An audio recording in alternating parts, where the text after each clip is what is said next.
কয়টা আসমান? কয়টা? 7টা। আল্লাহ তাআলা কোরআনুল কারীমের মধ্যে বলছেন, আল্লাযী খালাকা সাবআ সামাওয়াতিন তিবাকা মা তারা ফি খালকির রহমানি মিন তাফাউত ফারজি'ল বাসারা হাল তারা মিন ফুতুর। নবী আপনি বলে দেন, আমি আল্লাহ তাদের মাথার উপরে 1টা না, 2টা না, 3টা না, 4টা না, 5টা না, 6টা না, আমি আল্লাহ তাদের মাথার উপরে 7টা আসমান বানিয়েছি। কয়টা? 7টা। এই 7টা আসমান বানাতে যে আল্লাহ তাআলা মিলিয়ন মিলিয়ন খুঁটির ব্যবহার করেছেন। না হ্যাঁ, না, খুঁটি ছাড়া আসমান আছে? খুঁটি ছাড়া তো প্যান্ডেল থাকে না, বিল্ডিং থাকে না, ব্রিজ থাকে না, তাহলে খুঁটি ছাড়া আসমান কিভাবে আছে? তাও 1টা না, 2টা না, কয়টা? 7টা। সুবহানাল্লাহ বলেন। তাহলে বলি আলহামদুলিল্লাহ, আর ঈমানি আওয়াজ দিয়ে পড়ি আলহামদুলিল্লাহ। ইমানদার মুসলমান, সমস্ত প্রশংসা কার জন্য? একমাত্র মহান রব্বুল আলামিনের জন্য, যিনি আমাদেরকে সৃষ্টি করেছেন। ঠিক কিনা বলেন? ইমানদার মুসলমান, আমাদের হায়াতের মালিক কে? আমাদের রিজকের মালিক কে? মুসলমান, আমরা কার গোলাম? আরো জোরে বলতে হবে, আমরা কার গোলাম? আমরা এক আল্লাহর গোলাম। ঠিক কিনা বলেন? মুসলমান, আসমান কার? জমিন কার? কোরআনে আছে কি আছে না? কয়টা আসমান? কয়টা? 7টা। আল্লাহ তাআলা কোরআনুল কারীমের মধ্যে বলছেন, আল্লাযী খালাকা সাবআ সামাওয়াতিন তিবাকা মা তারা ফি খালকির রহমানি মিন তাফাউত ফারজি'ল বাসারা হাল তারা মিন ফুতুর। নবী আপনি বলে দেন, আমি আল্লাহ তাদের মাথার উপরে 1টা না, 2টা না, 3টা না, 4টা না, 5টা না, 6টা না, আমি আল্লাহ তাদের মাথার উপরে 7টা আসমান বানিয়েছি। কয়টা? 7টা। এই 7টা আসমান বানাতে যে আল্লাহ তাআলা মিলিয়ন মিলিয়ন খুঁটির ব্যবহার করেছেন। না হ্যাঁ, না, খুঁটি ছাড়া আসমান আছে? খুঁটি ছাড়া তো প্যান্ডেল থাকে না, বিল্ডিং থাকে না, ব্রিজ থাকে না, তাহলে খুঁটি ছাড়া আসমান কিভাবে আছে? তাও 1টা না, 2টা না, কয়টা? 7টা। সুবহানাল্লাহ বলেন। তাহলে ক্ষমতা কার? এই যে খুঁটিবিহীন আসমানগুলো টিকে আছে, এটা হলো আল্লাহ তাআলার নির্দেশ। আল্লাহ তাআলার নির্দেশ, আল্লাহ তাআলার ওয়াদা, আল্লাহ তাআলার কুদরত। ঠিক কিনা বলেন? মুসলমান, যে রব খুঁটিবিহীন এত বিশাল বড় আসমান বানিয়েছেন, যেই রব এই বিশাল বিস্তীর্ণ পৃথিবী সৃষ্টি করেছেন, যেই রব বিশাল এই সমুদ্র সৃষ্টি করেছেন, যেই রব সারা পৃথিবীতে অগণিত পাহাড় সৃষ্টি করেছেন, আমি সেই রবের জবানের কালাম থেকে আপনাদের সামনে তিলাওয়াত করেছি। শুনছেন? আল্লাহ তাআলার কালাম হৃদয়ে লাগে কি লাগে না? হার্ট টাচ করে কি করে না? সুবহানাল্লাহ বলেন। এই যে আমি আল্লাহ তাআলার কোরআন পড়লাম, আপনারা শুনছেন, এক এক হরফে 10টি করে নেকি পাইছেন। কয়টা করে? আপনারা কিন্তু আমার সাথে একটা কমিটমেন্ট করছেন, ওয়াদা করছেন, হাত উঠায়া। মুমিন কখনো ওয়াদার বরখেলাফ, যে ওয়াদা করে ওয়াদা রাখতে পারে না, সে মুমিন না, সে হলো মুনাফিক। আমি আগেই বলছি, এই জীবনে রাত্র জায়গা জায়গা অনেক সিনেমা দেখছেন, অনেক ফুটবল খেলা দেখছেন, অনেক গুনার কাজ করছেন, জুয়া খেলছেন, গাঞ্জা খাইছেন, হিরন খাইছেন, ফেন্সিডিল খাইছেন, সারা রাত কাটায় দিছেন। একটা রাতের মাত্র আধা ঘন্টা 40 মিনিট কি আমরা কোরআনের জন্য দিতে পারবো না? তাহলে উঠাউঠি করেন কেন?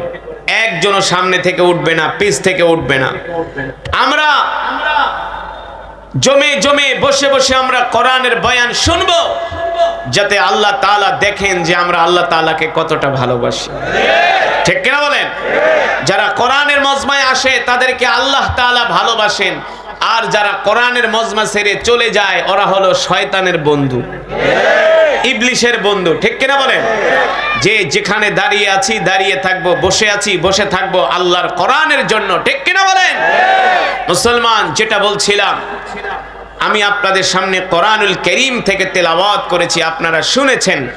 এক একটা হরফের বিনিময়ে আল্লাহ তাআলা আমাদের আমল নামায় কমপক্ষে 10টি করে নেকি দান করছে। আমি যে কোরআন থেকে তেলাওয়াত করছি, এই কোরআন আল্লাহ তাআলার জবানের কালাম। শুধু একজন কারি সাহেব না, দুইজন না, তিনজন না, পাঁচজন না, 10 জন না, 1000 না, 2000 না, পৃথিবীর সমস্ত হাফেজ আলেম কারিউল কুরআরা যদি কোরআন তেলাওয়াত করে, কিয়ামত পর্যন্ত কোরআন পড়বে। এই কোরআনের তেলাওয়াত যতই হবে ততই কোরআনের মজা বেড়ে যাবে, ঠিক কিনা বলেন? ততই কোরআনের মজা বেড়ে যাবে। এই হলো আল্লাহ তাআলার জবানের কালাম। আল্লাহ তাআলার প্রিয় বান্দারা, এই কারণে এই কোরআনের তেলাওয়াত শুনে আল্লাহর নবীর হাতে কত কাফের কালেমা পড়ে মুসলমান হয়ে গেছে, ঠিক কিনা বলেন? মিস্টার আবু জেহেল দিনের বেলা কোরআনের বিরোধিতা করত, আর রাত্র বেলা আবু জেহেল আল্লাহর নবীর কোরআন শুনতে যেত। এগুলা তো বাস্তব প্রমাণ, বাস্তব। আবু লাহাবের মতো নেতা, আবু সুফিয়ানের মতো নেতা রাত্রবেলা মক্কার গলিতে গলিতে মাইকিং করত, অ্যানাউন্স করত, আর বলতো, এ মক্কার যুবকেরা, মক্কার মহিলারা, মক্কার বৃদ্ধরা, তোমরা কেউ মুহাম্মদের কোরআন শুনতে যাবা না। যদি যাও তাহলে তোমাদের 10 বছরের জেল দেওয়া হবে। যেই বড় বড় নেতারা কোরআনের বিরুদ্ধে মাইকিং করত, অ্যানাউন্স করত, মানুষদেরকে কোরআন শোনা থেকে বিরত রাখত, কিন্তু সেই বড় বড় নেতারাই রাত গভীর হলে আল্লাহ তাআলার কোরআনের কালিমের তেলাওয়াতের লোভ সামলাইতে পারত না। তারাই সেই কোরআন শুনতে যেত, ঠিক কিনা বলেন? মুসলমান, যেই কোরআনের তেলাওয়াত শুনলে পাথরের মতো হৃদয়টা মোমের মতো গলে যায়, ঠিক কিনা বলেন? যে কোরআনের তেলাওয়াত শুনলে চোখ দিয়া ঝরঝর করে পানি আসে, আসে কি আসে না? আল্লাহু আকবার। ও যুবক বন্ধু, যদি সেই কোরআন দিয়া রাষ্ট্র পরিচালনা করা হয়, সেই কোরআন দিয়া যদি সমাজ পরিচালনা করা হয়, সেই কোরআন দিয়া যদি অর্থনীতি পরিচালনা করা হয়, তাহলে বাংলাদেশে কোনো অভাবী মানুষ থাকবে না। আল্লাহর কোরআনের আইন যদি আল্লাহর জমিনে কোরআনের বিধান কায়েম হয়ে যায়, এই সমাজের ভিতরে মারামারি, কাটাকাটি, হানাহানি, চুরি ডাকাতি থাকবে না, ঠিক কিনা বলেন? বিশ্বাস করেন, এই পৃথিবীর নেতারা যতই গণতন্ত্রের কথা বলুক, যতই তারা গণতন্ত্রের কথা বলে, শান্তি প্রতিষ্ঠা করার কথা বলুক না কেন, তারা নিজেরাও জানে এই সমস্ত গণতন্ত্র দিয়া শান্তি প্রতিষ্ঠা হয় না। মানুষের জান মালের নিরাপত্তা দেওয়া যায় না, ইজ্জতের নিরাপত্তা দেওয়া যায় না। যদি আল্লাহর কোরআনের আইন পাশ করে এই জমিনে যদি আল্লাহর কোরআনের বিধান মতো মুসলমান চলে, রাষ্ট্র পরিচালনা করে, তাহলে কেবলমাত্র একমাত্র মুসলমান তাদের জান মাল ইজ্জতের নিরাপত্তা পাবে। কিন্তু এই কথাগুলো মুসলমান বুঝতে চায় না, ঠিক কিনা বলেন? এই যে দেখেন, গতকালকের ঘটনা, 2 দিন আগের ঘটনা, মিরপুর পল্লবীতে একজন বিএনপি নেতাকে প্রকাশ্যে দিবালোকে গুলি করে হত্যা করছে। ঠিক, দিবালোকে প্রকাশ্যে গুলি করে হত্যা করছে। এই যে বাংলাদেশে এত খুন হয়, আজ পর্যন্ত পুলিশ, সেনাবাহিনী, র‍্যাব তারা এই খুনগুলো বন্ধ করতে পারে না। কারণ কি? কারণ হলো আব্রাহাম লিঙ্কনের এই গণতন্ত্র দিয়া এই পৃথিবীতে অন্যায়কে দূর করা যায় না, বরঞ্চ পৃথিবীতে দিন দিন আরো অন্যায় বেড়ে চলে, ঠিক কিনা বলে? কত খুনিদেরকে আজ পর্যন্ত পুলিশ ধরলো, কিন্তু তারা একদিক দিয়া জেলখানায় যায়, আর এক দিক দিয়া বের হয়ে যায়। কিন্তু আল্লাহর কোরআনের আইন যদি থাকতো তাহলে কোরআন অনুযায়ী তাদের বিচার করা হতো। কোরআন অনুযায়ী বিচার কি? তুমি যদি একজনকে হত্যা করো তাহলে তার পরিবর্তে তোমাকে হত্যা করা হবে। এটা হলো আল্লাহর কোরআনের বিধান, ঠিক কিনা বলেন? কোন চোর যদি একবার চুরি করে ধরা খেলে তাকে আশুলিয়ার সবচেয়ে বড় মাঠে নিয়া মানুষের সামনে তার হাতের কবজাটা ফালায় দাও, দেখবা এই জমিন থেকে চুরি ডাকাতি বন্ধ হয়ে যাবে, ঠিক কিনা বলেন? আমি গত মাসে ওমরা থেকে আসছি, সৌদি আরবের মক্কাতুল মুকাররমা থেকে আমি দাম্মাম যাব। দাম্মাম মক্কা শরীফ থেকে দাম্মামের দূরত্ব হলো 1200 কিলোমিটার। কতশো? এই 1200 কিলোমিটার আমি একটা গাড়িতে করে দাম্মামের দিকে যাচ্ছি। রাত 3টা বেজে গেছে, মরুভূমির মধ্যে দিয়া গাড়ি চলতেছে। 300-400 কিলোমিটার মরুভূমির মধ্যে কোনো ঘর বাড়ি নাই, মানুষও নাই, এমনকি একটা লাইটের আলো নাই, একটা লাইটের আলো নাই। আমি গাড়ির হেল্পারকে প্রশ্ন করলাম, এই যে তোমরা গভীর রাত্রে এই মরুভূমির মধ্যে দিয়া গাড়ি নিয়ে যাচ্ছ, জনমানবহীন এলাকা, এখানে কোনো মানুষ নাই, কোনো জীব জানোয়ারও নাই, একটা লাইটের আলো নাই, এই সময়ে যদি আমাদেরকে ডাকাত দল আইসা আক্রমণ করে আমাদের থেকে আমাদের টাকা পয়সা সব কিছু যদি ছিনায় নেয়, তাহলে আমরা এই ডাকাতের হাত থেকে কিভাবে রক্ষা পাবো? ওই হেল্পার আমাকে ডাক দিয়ে বলে, হুজুর এটা বাংলাদেশ পান না, এটা সৌদি আরব, আপনাদের দিকে চোর ডাকাত কেন, কোন শয়তানও আপনাদের দিকে ভুলেও তাকাবে না। আমি বলি কারণ কি, এর কি রহস্য? বলে হুজুর সৌদি আরবে কোরআনের আইন আছে। কি আছে? সৌদি আরবে হাতে গোনা কয়েকটা কোরআনের আইন আছে। যদি চোর চুরি করে ধরতে পারলে তার হাত কেটে দাও। কোন দর্শক যদি দর্শন করে তাকে ধরতে পারলে পাথর মেরা হত্যা করো। কোন খুনি যদি খুন করে তাকে যদি ধরতে পারো তাহলে তাকে মানুষের সামনে নিয়ে ফাঁসির রশি দিয়া তাকে লটকায়া তার কল্লা ফেলে দাও, ঠিক কিনা বলে? তাহলে এই জমিন থেকে চুরি ডাকাতি খুন খারাপি বন্ধ হয়ে যাবে, ঠিক কিনা বলে? মক্কার আবু জেহেলরা জানতো মুহাম্মদ যে কোরআন পড়ে মক্কার যুবকেরা এই কোরআনের তেলাওয়াত শুনে পাগল হয়ে যায়, স্বয়ং আবু জেহেলরাও পাগল হয়ে যায়। মক্কার কাফেররা জানতো মুহাম্মদ যে কোরআন পড়ে এই কোরআন অনুযায়ী যদি মক্কার যুবকেরা চলে তাহলে মক্কার জমিনে কোনো চুরি থাকবে না, ডাকাতি থাকবে না, ছিনতাই থাকবে না, চাঁদাবাজি থাকবে না, মাস্তানি থাকবে না।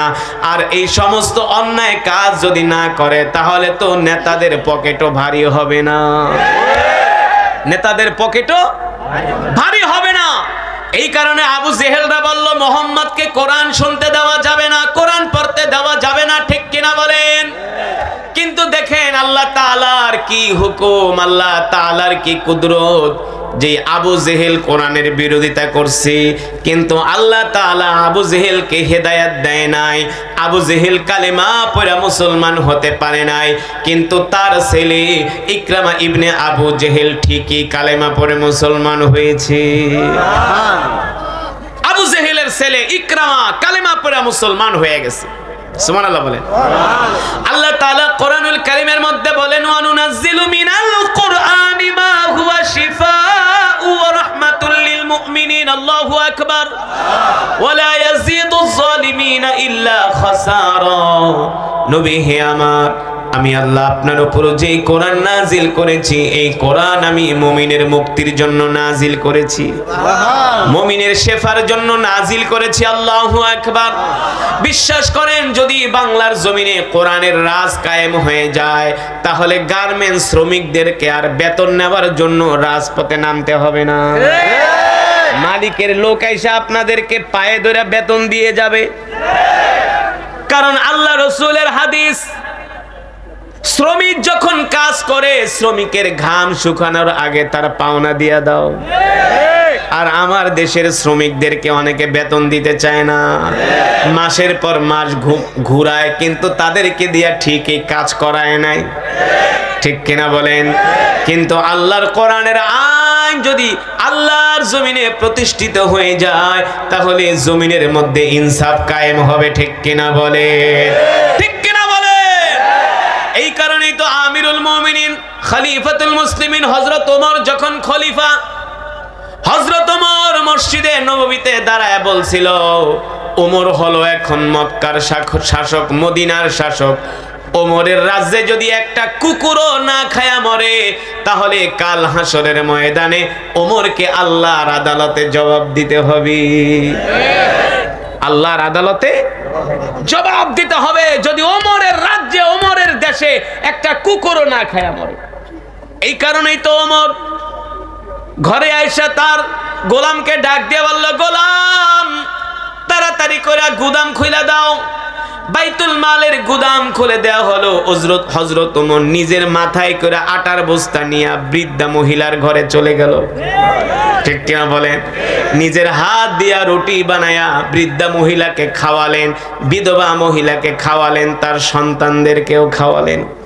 কেন হযরত ওমর এই কাজ করলেন? হযরত ওমর জানে, আজকে যদি আমি জনগণের সেবা না করি, জনগণের হক যদি আদায় না করি, তাহলে কাল হাসরের ময়দানে ওমরকে আল্লাহর আদালতে আসামি হিসাবে উঠানো হবে। ঠিক কিনা বলে? ও মুসলমান, এই কারণেই মক্কার কাফেররা সব সময় ভয়ে থাকতো, যদি মুহাম্মদ কোরআনের আইন যদি মক্কার জমিনে চালু করে দেয়, তাহলে মক্কার মানুষগুলো সোনার মানুষে পরিণত হয়ে যাবে। ঠিক কিনা বলেন? আবু জেহেলরা বিরোধিতা করছে, কিন্তু পারে নাই। আল্লাহর নবীকে শেষ পর্যন্ত আবু জেহেলরা মক্কা থেকে খেদায় দিয়েছে। আল্লাহর নবী মক্কা থেকে বের হয়ে মদিনায় চলে গেছে। আল্লাহর নবী মদিনায় যাওয়ার পরে মক্কার কাফেররা ষড়যন্ত্র শুরু করেছে। মুহাম্মদকে আমরা মক্কা থেকে তাড়ায় দিলাম, মুহাম্মদ মদিনায় চলে গেছে। ওইখানে যায় যদি মুহাম্মদ কোরআন দিয়ে রাষ্ট্র পরিচালনা করে, তাহলে মুহাম্মদের সাথী সঙ্গীর সংখ্যা বেড়ে যাবে, মুহাম্মদের অনুসারীর সংখ্যা বেড়ে যাবে। আর যখন মুহাম্মদের অনুসারীর সংখ্যা বেড়ে যাবে, মুহাম্মদ আবার মক্কায় এসে আমাদের উপরে আক্রমণ করবে। এই কথা ভেবে মক্কার কাফেররা 3000-এর বাহিনী নিয়ে মদিনায় আক্রমণ করার জন্য গেলেন। মদিনায় এমন আক্রমণ করলো মক্কার কাফেররা, আল্লাহর নবী 3000 কাফেরকে মোকাবেলা করার জন্য মাত্র 800 সাহাবী নিয়ে ময়দানে আসলেন। 800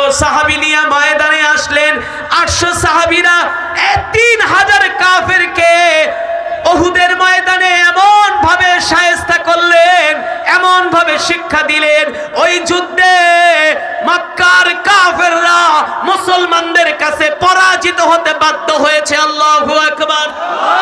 ও মুসলমান, কারণ কি? মক্কার কাফেরদের সৈন্য সংখ্যা হলো 3000, আর মুসলমানের সৈন্য সংখ্যা মাত্র 800। কয়শো? আল্লাহর নবী ওই যুদ্ধে বিজয় অর্জন করেছেন। অস্ত্র দিয়া না, সৈন্য দিয়া না, শক্তি দিয়া না, ক্ষমতা দিয়া না। আল্লাহর নবীর কাছে সবচেয়ে বড় অস্ত্র ছিল, সেটা হলো কোটা 30 পারা কোরআন।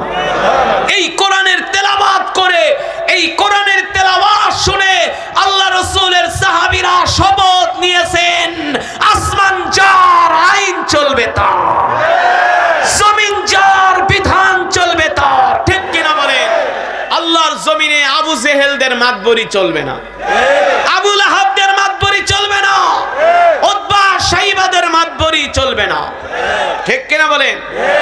সাহাবীরা ঈমানের বলে বলিয়ান হয়ে 3000 কাফেরকে উহুদের ময়দানে এমন শিক্ষা দিলেন। ওই উহুদের যুদ্ধে আবু জেহেলের ছেলে ইকরামা, নাম কি? আবু জেহেল তো বদর যুদ্ধেই নিহত হয়েছে, জাহান্নামে চলে গেছে।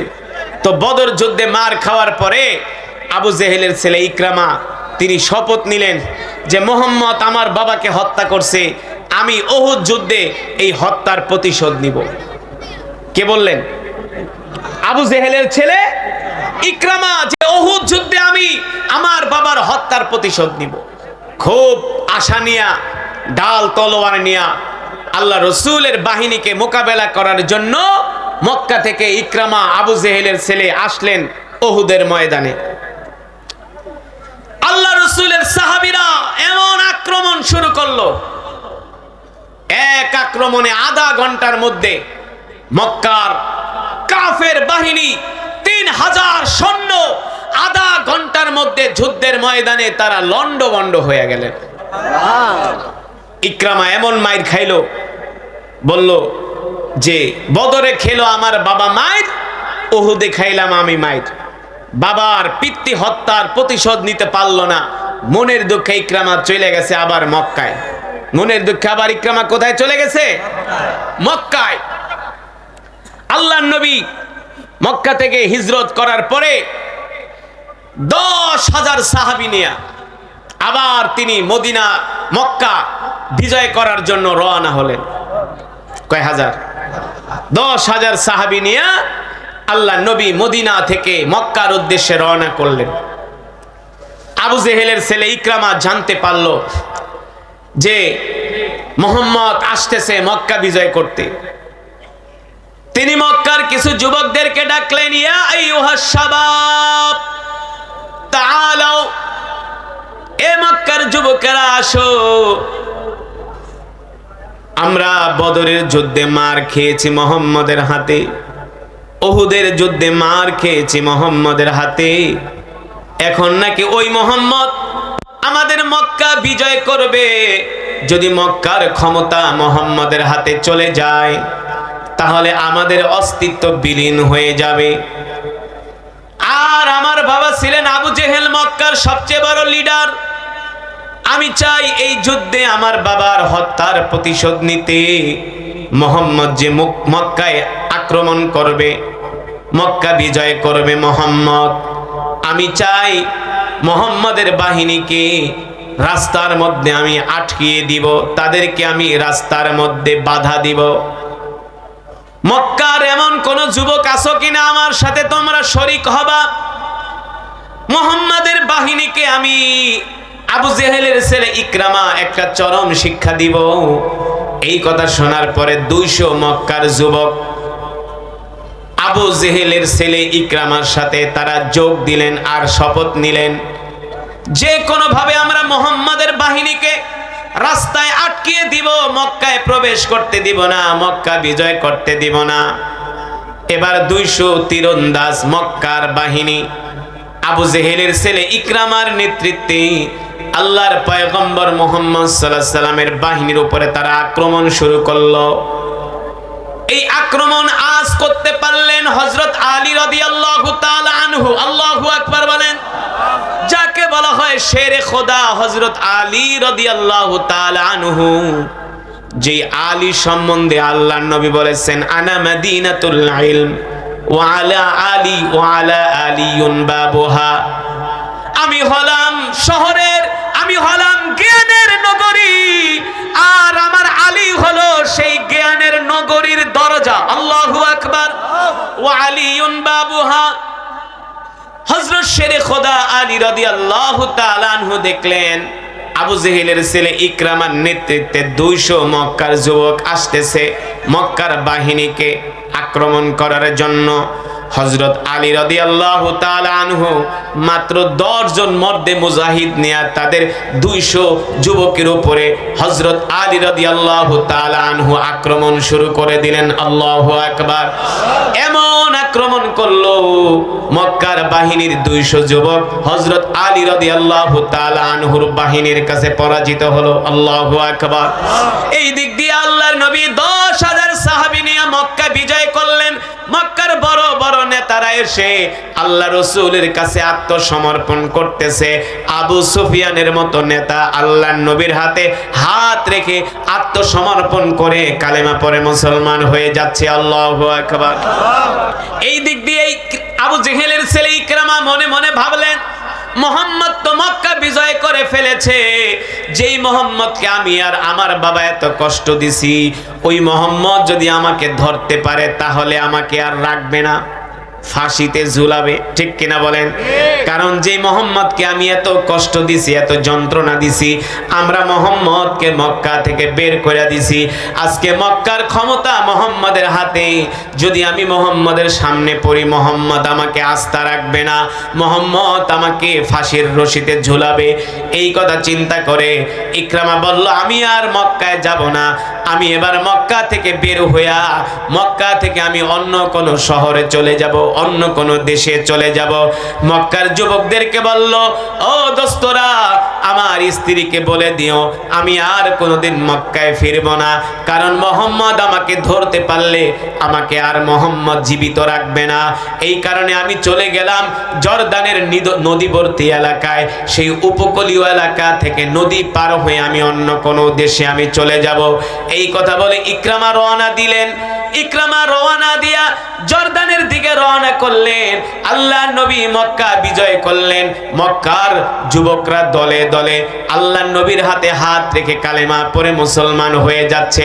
মক্কার যুবকেরা বুঝতে পারলো যে মোহাম্মদ তাকে আমাদেরকে এত সুন্দর কোরআন শুনাইতো, ওই মোহাম্মদ যেহেতু মক্কা বিজয় করে ফেলেছে, মোহাম্মদের হাতে আমরা নিরাপদ, মোহাম্মদের হাতে আমাদের জান, আমাদের মাল নিরাপদ, ঠিক কিনা বলেন? কারণ যেই মোহাম্মদ এত সুন্দর করে কোরআন পড়তে পারে, মানুষের সাথে সুন্দর আচরণ করে, ওই মোহাম্মদ কারো জন্য হুমকি হতে পারে না, ঠিক কিনা বলেন? ও মুসলমান, আমি আপনাদেরকে বলে যাই, যারা এত সুন্দর কোরআনের বাণী শোনায়, কোরআনের কথা বলে, দ্বীনের কথা বলে, তাদের হাতে যদি রাষ্ট্রের ক্ষমতা যায়, তারা কখনো জনগণের সাথে দুই নাম্বারি করবে না, করবে না। ইমারত ইসলামিয়া আফগানিস্তান, আমেরিকা এত মিথ্যা প্রোপাগান্ডা ছড়িয়েছে যে আফগান দেউলিয়া হয়ে গেছে, ফকির হয়ে গেছে, খাওয়া পায় না। এখন পত্রিকায় আসতেছে আফগানিস্তান দিন দিন আধুনিক আধুনিক লেটেস্ট গাড়ি বানাচ্ছে, অস্ত্র বানাচ্ছে, আধুনিক যুদ্ধ বিমান বানাচ্ছে, আধুনিক অস্ত্র বানাচ্ছে। আর আমেরিকাকে বলতেছে, আমেরিকা আর একবার যদি আমাদের দিকে চোখ বাঁকা কইরা তাকাও, তাহলে তোমাদের চোখ আমরা উঠিয়ে ফেলবো, ঠিক কিনা বলেন? আমাদের দেশ স্বাধীন হলো আজকে 52 বছর, এখনো ভারত আমাদেরকে শান্তিতে থাকতে দেয় না। প্রতিদিন সীমান্তে আমাদের বাংলাদেশিদেরকে হত্যা করে। এই দেশের শাসকরা আজ পর্যন্ত পারল না ভারতের চোখে চোখ রেখে একটা হুমকি দিতে পারছে? আগে যারা 16 বছর ক্ষমতায় ছিল, সবগুলা ছিল হিজলা, সবগুলা ছিল হিজলা। তারা ভারতকে একটা চোখ রাঙ্গানি দিতে পারে না, পারছে? আর ওই আফগানের মোল্লাদের কাছে আল্লাহর কোরআনের শাসন আছে, এই কারণে তারা কাউকে ভয় পায় না, কাউকে। ভারত আইসা মোল্লাদের পায়ের কাছে পড়ে থাকে, আমাদের সাথে সম্পর্ক করো, তোমরা যা চাও আমরা তাই দিব। ভারতের পররাষ্ট্র মন্ত্রী আমির খান মুত্তাকি আসলেন দিল্লিতে, সাংবাদিক সম্মেলন করবে। আমির খান মুত্তাকি বলল, শোনো, আমি কিন্তু মোল্লা। আমি কি? আমি মোল্লা। তারা কাক মোল্লা না, তারা হলো আসল মোল্লা। তারা হলো কি? আসল মোল্লা। বলল, আমরা সাংবাদিক সম্মেলন করব, কিন্তু আমাদের সম্মেলনে মহিলা সাংবাদিক নট অ্যালাউ। মহিলা সাংবাদিক নট অ্যালাউ, কোন মাতবরি চলবে না, কোন মহিলাকে আমাদের সংবাদ সম্মেলনে ঢুকতে দিবা না। এই কথা শোনার পরে তো ভারতের ময়ূক রঞ্জন আছে না, একটা কুত্তা আছে না, মলম বিক্রেতা, হ্যাঁ, হাম্বা হাম্বা করে, ওই হাম্বার মাথা খারাপ হয়ে গেছে। মোদি তো তাহলে মৌলবাদীদের কাছে তো মোদি মাথা নত করে ফেলেছে। আরে বেটা,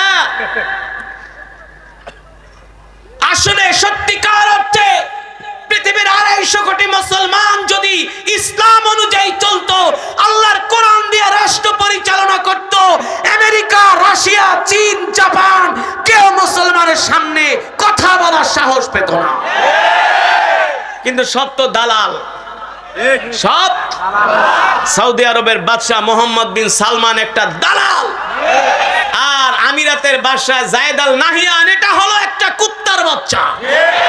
সুদানের আফ্রিকার গরিব কালো মুসলমানদেরকে ওরা হত্যা করতেছে, জানেন না আপনারা? এমনি সুদানের মানুষগুলো খাবার পায় না, শুকায় এক একটা কাঠ হয়ে গেছে, কাঠ। পুষ্টিহীনতায় সুদানের মানুষগুলো মরে যাচ্ছে, খাবার পাচ্ছে না।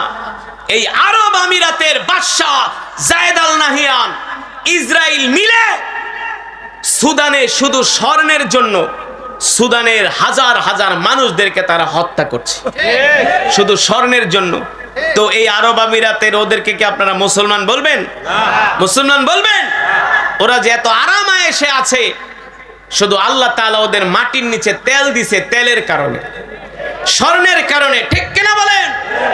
যদি তারা বুঝতো আল্লাহর কোরআন অনুযায়ী যদি তারা রাষ্ট্র পরিচালনা করত, তাহলে আমেরিকা, রাশিয়া আজকে মুসলমানদের ধারে ধারে ভিক্ষার ঝুলি নিয়ে ঘুরত। কিন্তু আমরা তো সেই কোরআন দিয়ে রাষ্ট্র পরিচালনা করতে পারি না, কোরআনের শাসন আমরা প্রতিষ্ঠা করতে পারি না। এটা আমাদের ব্যর্থতা। যেই কোরআন আমি আপনাদের সামনে তেলাওয়াত করলাম, এই কোরআন শুধু তেলাওয়াতের জন্যই নাজিল হয় নাই। আমাদের প্রতি আল্লাহর কোরআনের হক আছে,